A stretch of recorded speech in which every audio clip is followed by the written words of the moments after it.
Hey everyone, welcome back to our channel. We're the Dawnties. My name's Rochelle. I'm your favorite Donna. And today we're going to tell you about our top 3 favorite books that we read in the month of March. So every month we like to talk about our top 3 favorite books that we read in the previous month, just so you have some recommendations from us that we really enjoyed. And because there's 2 of us and we read so much, there's no way we could do a complete wrap-up. But you can definitely follow us on Goodreads if you want to know what we're reading, what we're enjoying, or what we're not enjoying based on our ratings. So they will be listed down below if you want to check us out there. And I will say, I am surprised at myself this month because all 3 of my favorites, like my top 3 favorites, are all thrillers. Hey, I'm rubbing off on you. You are. Alright, so I'm actually going to go first this time. Okay. So the first one is an oldie. This is from 2018, and this is The Woman in the Window by A.J. Finn. I believe this was his debut novel, and I've heard that this book really changed domestic thrillers, and kind of the same way that Gone Girl did, with that crazy twist. Like, it really just turned the genre on its head and created something new. So because this is so old, I was like, well, I don't know if it's still going to pack the same punch, but I'll check it out and I read it. I was invested, and this had me shocked. Even though I have read thrillers like this before, this was really something. So we're following this woman who is an alcoholic. Always trust the drunk. And she spies on her neighbors quite a bit. And she Who seems... else spies on their neighbors? My mama. Well, it is what it is. But she ends up seeing something that shouldn't have been seen. And she ends up trying to investigate, trying to get the police involved, and no one's believing her. And because she's a drunk and things are happening that she doesn't remember happening, it's almost like, is she making it up? Is it hallucination? Like, what's going on? This was so good. Highly recommend. If you have not read it yet, it's a long one, but it is so good.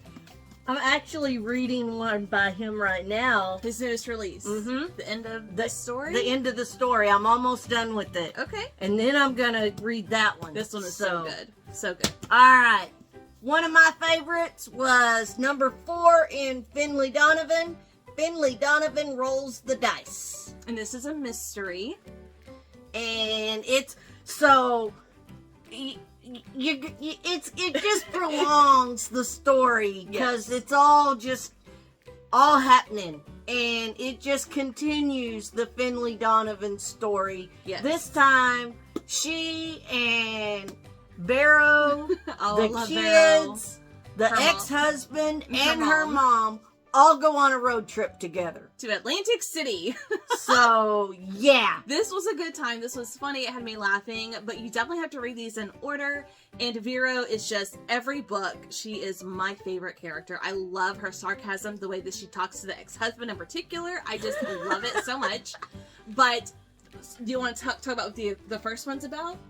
Like how the whole story is set up? Well, yeah, because Finley Donovan is an author, and she's sitting in Panera Bread talking to her editor, and she's a thriller writer, so she's talking about her new book, and somebody overhears them, and after the editor leaves, they think that she's a murder for hire. Yeah. So they say, hey, I'll give you a whole crap ton of money if you kill my husband, and she's thinking about it, because she really needs that money. Yeah. But then all kinds of stuff happens. And this is the 4th book keeps going in that series. And just the first book I absolutely loved. This one was up there. I really loved this one in particular. So that was a good one. That was fun. It's always a good time with Finley. Yeah.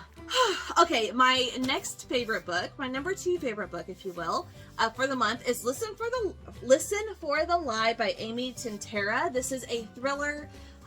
This is very similar to, if you liked None of This Is True by Lisa Jewell, which was her release last year, which I know that you read. It was all a lie. I think I liked this one better. I think I gave None of This Is True 4 stars, and I gave this one 5 stars. This one is about a woman who, when she was, I think in high school or just graduated high school, she emerges from the woods covered in blood, and her best friend is dead, but she has no memory of what happened. And so she was never convicted for it. Several years later, there is a podcaster who is shedding light on this case to see if they can crack it or to get some new information about this infamous crime. And it does take place in Texas, which is really fun because that's where we're from. Nuh-uh.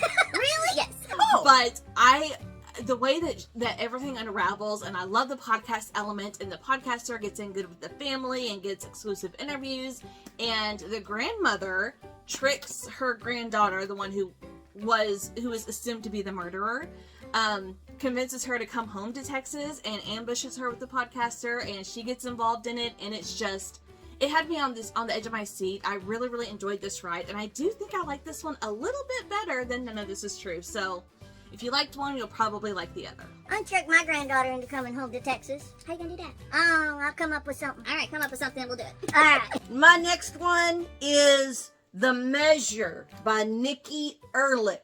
Oh my God. This one is Sci-fi. It's like sci-fi. It is sci-fi. So basically, one day, just out of nowhere, every single person that is above the age of 21, 22, Around there. 21 or 22, every single person that is above that age gets a box. Then inside the box is a string, and the length of that string determines how long they've got left to live. Yes. And it's everywhere in the whole world, not just the United States. Yes. And then, as people turn that age on their birthday, they get their own box with their own string. Yes. And it turns into a very interesting look at society. Yes. And how the people with the long strings start treating short stringers. Short stringers like lose their jobs if it gets out that they have a short string, because companies are like, why invest in you if you're not going to be around? Why should we invest all this money in you if you're not going to stick around? Same with renting houses and apartments and stuff. And business loans and the military. Military is not accepting short stringers and all. It's crazy. Very, very interesting the way that the long stringers start treating the short stringers, and you definitely see parallels with racism. Yes. That we have now. Yes. So I really, really enjoyed it. And you follow a couple of different people that it's like, do you look at your string or not? Some people don't look at their string at all and don't tell anybody.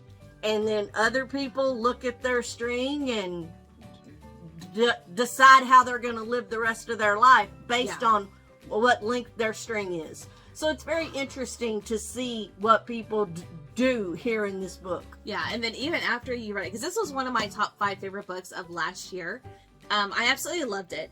And that it actually sparked conversation between us. Like, would you want to look at yours? Would you want to know what mine is? Like, how would we navigate that? But there's one scene in particular in here that I haven't mentioned that is kind of like, well, what about this? And they kind of address it. So for people who have a certain length of string, if you try to take your own life, you will not be successful. Yeah. Which I found very interesting, because it's like, well, what if you just, want to take your own life? You can attempt it. You're not going to be successful. Like, the string is absolute. Like, it is 100% accurate across the board. And I just wanted to mention that because that was something that I had thought about, and I was like, oh, well, they address it in the book. And yeah, it's phenomenal. It does spark conversation. And it's one of my favorite sci-fi books I've ever read. I loved it. Yeah, it was so a good one. I'm glad you liked it. How'd you rate it? I think I gave it a 4. You told me 5. Okay. You told me 5 stars. Would you like to check? We're good. I gave it a 5, y'all. All right, so the last book, my favorite book that I read in the month of March, yes, is another thriller, and it is Kill for Me, Kill for You by Steve Kavanaugh. You guys, this one, I flew through it. I was pacing. I was tapping my fingers like, what the heck is going on? So we're following 2 women who... they had something very terrible happen. One of them, her daughter was murdered, and then this other woman had something very similar happen. So they actually meet in like a support group, a grief support group, and they decide to, it's very much strangers on a train. They actually mention it in the book as well, where they decide to kill for each other so they can't be linked to that murder. And then on a second storyline that we're following is a woman named Ruth who gets attacked in the middle of the night when she's home alone, and she survives. And so we're following her story as well. And let me tell you, I ate this up. The chapters are short. It's very fast paced. Every once in a while, you'll get a POV of one of the detectives, or someone else that is involved in this story, but it's mainly the three women, the two that are in the grief support group together, and then the Ruth lady, who got attacked. It was phenomenal. Absolutely freaking love this. I have not stopped thinking about it since I read it. It was amazing. I think you will really enjoy this. This was 100% 5 stars for me. Very, very easy 5 stars. And I really enjoyed it. I got a couple of them on hold already. All right. So. All right. Oh! Yes. Murder Road by Simone St. James. Yes. I really enjoy Simone St. James books. Yes. Same. There's always a little bit of a supernatural element in them, and I like ghosties. Yeah, they toe the line between thriller and horror in that aspect. So yeah, and in this one, this young couple just got married. They're going off on their honeymoon, and they're driving down the road to their bed and breakfast that they're staying at for their honeymoon. And they kind of get turned around. They think they might be lost. They're not sure. It's dark. Nobody else is around, and then all of a sudden they see somebody walking, and they pull over, and they start. This girl, and she's been attacked, and they need to get her to the hospital, and so they're talking. They get her in the back seat, and then they see headlights that start chasing them down the road as they're taking her to the hospital. So that's what starts this book. Yeah, and it takes place in the 90s. I don't know if you said that. 95, I yes, think. Mid-90s. Yeah. Love it. I love the 90s. This one was a good one. I'm not going to go into any more detail. No, you gotta read it. You gotta read it for yourself. But I will say, this one is probably, it's not my favorite by this author. I do prefer the Book of Cold Cases. That is my #1 by this author. Yeah. But it's up there. It is, all of her books are up there. All of her books that I've read so far are just incredible. I love the way that she writes and the way that she adds that paranormal, supernatural element to it, where us as a reader, we don't know, is it really ghosties or is it just something else? Because I want it to be ghosties. Yeah, always. But Simone St. James, you can't miss. So here is a look at all of the books that we enjoyed and loved in the month of March. Leave a comment down below. Let us know if you have read any of these. And if you have read these, what did you think about them? And if you have any recommendations for us, we are always open to recommendations. We love finding awesome reads, and if they come from you guys, and you guys kind of know our taste by now. I'm surprised I didn't have any romance in here. All thrillers. That never happens. That's good. My top 3 favorite books. That's good. I love the thrillers. Oh my gosh. But that's it for us today. Thank you guys so much for watching, and we'll see you in our next video. Bye.